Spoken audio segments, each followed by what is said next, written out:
आए तो हेमंत ही। झारखंड के हर गांव-गांव में इस बात की चर्चा हो रही है। राजनीतिक विशेषज्ञ ही भी इस बात पर चर्चा करते हुए थक नहीं रहे हैं। झारखंड के हर उस कोने में आप चले जाइए तो यह बात आज आपको सुनाई देगा। आखिर क्या कारण है, क्यों लोग इस बात को लेकर के चर्चा कर रहे हैं, आखिर क्यों यह शब्द आज झारखंड की राजनीतिक गलियारों में, चौक चौराहों में चर्चा का विषय बना हुआ है कि आए तो हेमंत ही। तो चलिए हम बताते हैं कि पूरी वाकया क्या है। हेमंत सोरेन झारखंड में एक लोकप्रिय नेता के तौर पर जाने जाते हैं और 2019 से 2024 का जो उनका कार्यकाल रहा है, वह कार्यकाल झारखंड के इतिहास में स्वर्णिम अक्षरों में कहीं ना कहीं लिखा जाएगा, जैसा कि राजनीतिक पंडित जो हैं वो कह रहे हैं। लेकिन यह जो बात है कि आए तो हेमंत ही, तो चलिए हम बताते हैं कि पूरी वाकया क्या है। वाकया यह है कि 2019 में हेमंत सोरेन इंडिया गठबंधन के नेता चुने गए और मुख्यमंत्री पद के तौर पर उन्होंने शपथ ग्रहण लिया। शपथ ग्रहण लेते ही विपक्ष में बैठी भारतीय जनता पार्टी के ऊपर एक आरोप लगता है कि हमारी जो इंडिया गठबंधन की सरकार है, उस सरकार को अस्थिर करने के लिए, अपदस्थ करने के लिए भारतीय जनता पार्टी जो है वो विधायकों को खरीद फरोख्त करने की एक सिलसिला शुरू कर दी है। मिशन लोटस के तहत हमारी सरकार को गिराना चाहती है, इस सरकार को तोड़ करके बर्बाद कर देना चाहती है।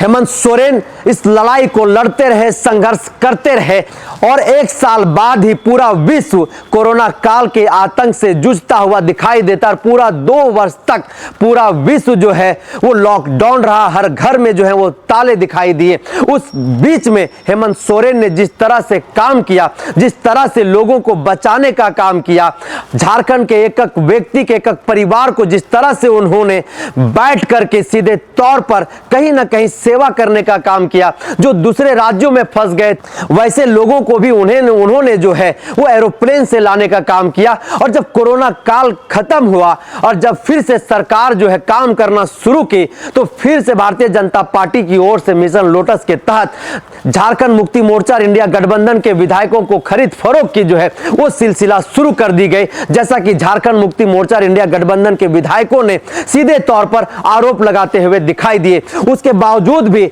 हेमंत सोरेन न तो रुके और न ही इनसे डरे और न ही घबराए और लगातार झारखंड की सेवा में दिन रात लगे रहे, नियुक्ति पत्र बांटने में लगे रहे और झारखंड का कैसे विकास होगा, झारखंड के नौजवानों का भविष्य कैसे संवरेगा, यहाँ की जो महिलाएं हैं, आदि आबादी हैं, बेटियां हैं, वो कैसे मजबूत होगी, वो कैसे सशक्त होगी। जब इनके ऊपर काम करना शुरू किए हेमंत सोरेन, तो इसी बीच में कथित तौर पर एक जमीन घोटाले के मामले में ईडी ने उन्हें गिरफ्तार कर लिया और होटवार जेल भेजने का काम किया।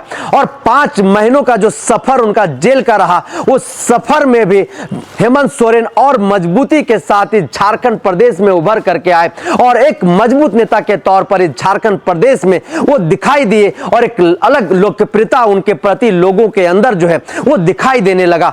और उसके बाद का जो कार्यकाल उनका रहा है, वो कार्यकाल आपसे छुपा हुआ नहीं है। चाहे मुख्यमंत्री मैया सम्मान योजना की बात हो, जिसके तहत महिलाओं को प्रत्येक माह 1000 रुपया देने का सिलसिला शुरू हुआ और अब बढ़ करके वो 2500 तक पहुंच गया है। उसके बाद नौजवानों के बीच में, युवाओं के बीच में नियुक्ति पत्र जिस तरीके से उन्होंने बांटने का काम किया है, वह भी सिलसिला थमने का नाम नहीं लिया।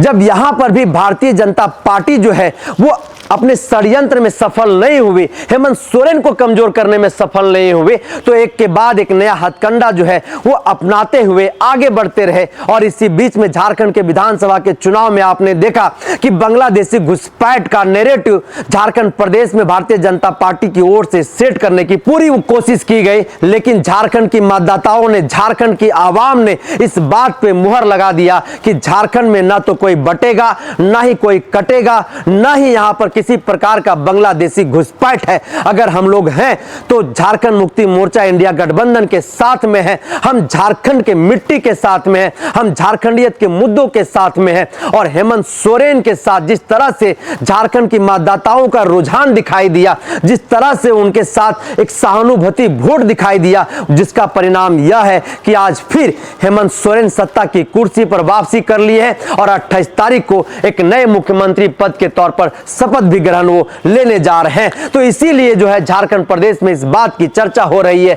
यह सब झारखंड की राजनीतिक गलियारों में चर्चा का विषय बना हुआ है कि चाहे कोई जितना भी जोर लगा ले, चाहे कोई जितना भी षड्यंत्र रच ले, लेकिन जो संघर्ष करना जानता है, जो लड़ना जानता है, जो आंदोलनकारी का बेटा है, जिनके पिताजी ने इस झारखंड को लड़ करके लिया है, आखिर इतनी आसानी से उसे कोई कैसे हरा सकता है। तो कहीं ना कहीं यही कारण है कि आए तो हेमंत ही का जो स्वर है वो झारखंड प्रदेश में तेज होता हुआ दिखाई दे रहा है। इस चर्चा को यहीं पर करते हैं समाप्त, दीजिए इजाजत, जोहार।